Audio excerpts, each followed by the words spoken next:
Postscript. This video may or may not contain spoilers. I'm not quite sure. I'm not really sure whether or not what I've said is spoilers or not. But anyway, proceed kind of with caution. Because there may be one or two very, very small spoilers. Not major spoilers. Just small ones. Okay, on with the fucking video then. Hello there.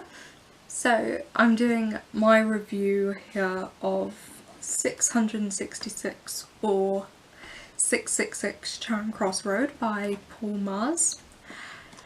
Now this book, put it this way, it took me about 3 or 4 days to get through, and normally to get through a book of this length it would take me about a month because I have a very short attention span.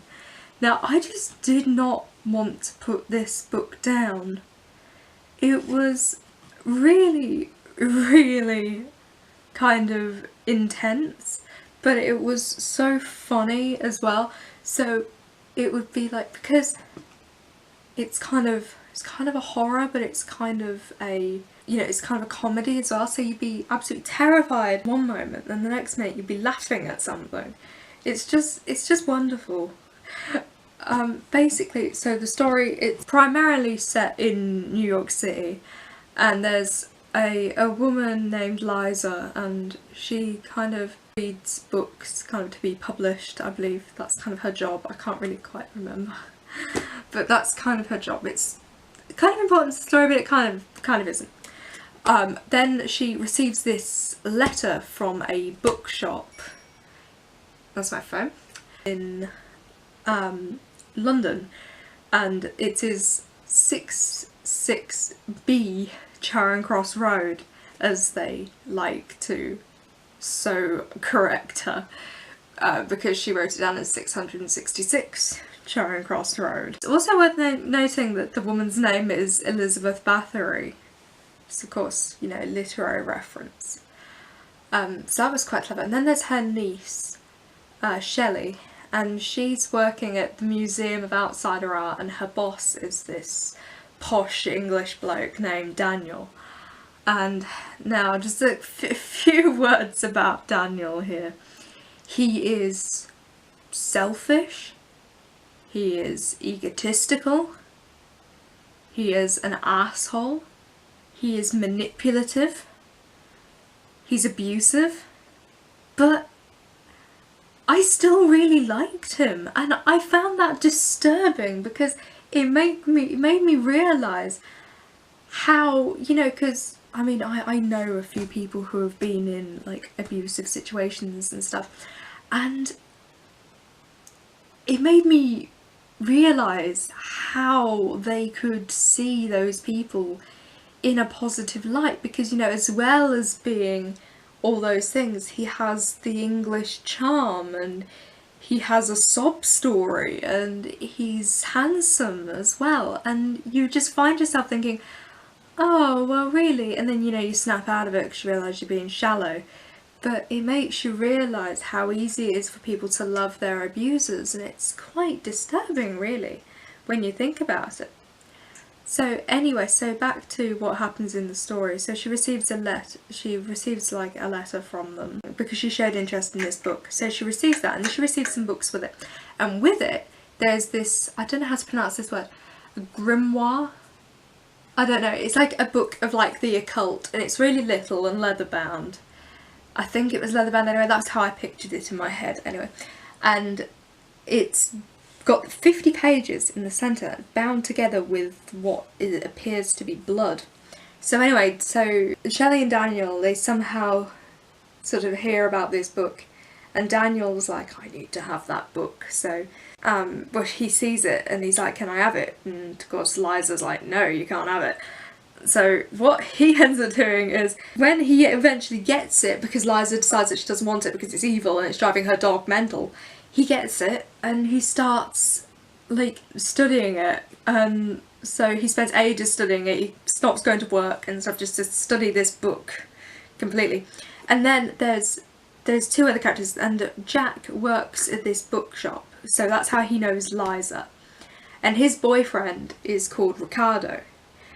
and he basically, they all went to like Thanksgiving dinner and they all fucking hated each other, and then Daniel comes to Ricardo in like a vision, and he's sat there completely naked, surrounded by like fire and stuff, and he's like, oh my god, what the fuck is happening?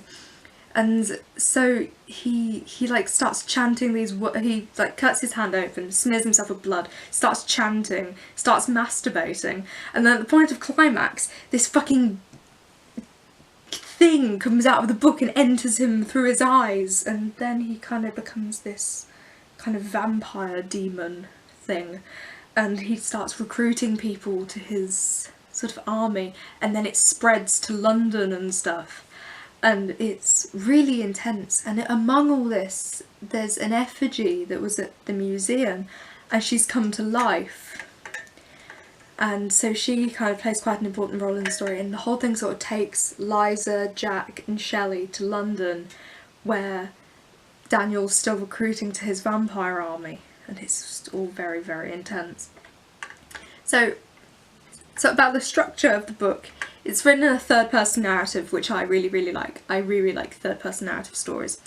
And then there's the fact that it's kind of written in a conversational tone, which kind of, it's quite casual, you know, it kind of adds to the humour of it. It's kind of starts off quite slow. The word vampire isn't even mentioned until about 150 pages in, but I quite like that because it sets the scene, it helps you to get to know the characters and establish the relationships between them and everything, and you know, it's funny anyway. It's such an entertaining book. I really enjoyed reading it. I haven't had so much fun reading a book in ages. The whole end bit I felt kind of happened very, very quickly.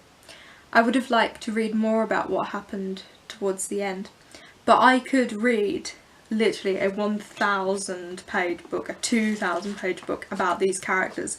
All of these characters I really, really liked. Even Daniel, who was a manipulative, abusive ass, I really liked. I could just read about them forever. I love those characters.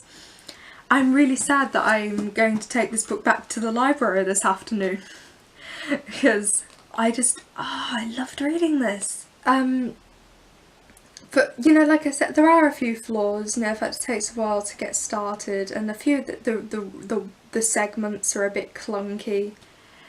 But I can forgive it for that, because it was just such an entertaining read.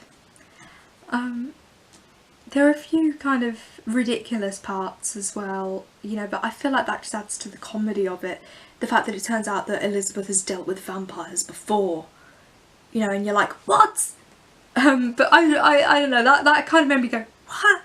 When I read it, but yeah, I can forgive it for that. It made me laugh. So I feel like that was what Paul Magrs was going for with that. So anyway, that was my review of 666 Charing Cross Road by Paul Magrs. I'm probably going to give this book, as much as I hate to give it, I'm going to give it 5 out of 5 stars on Goodreads, and I very rarely give anything that. So yeah, I strongly recommend, if you like vampires and comedy and stuff, you definitely read this book. It is so entertaining, and it's actually quite frightening in some places as well, and it's very clever, and just read it, alright? So I'll see you in my next video.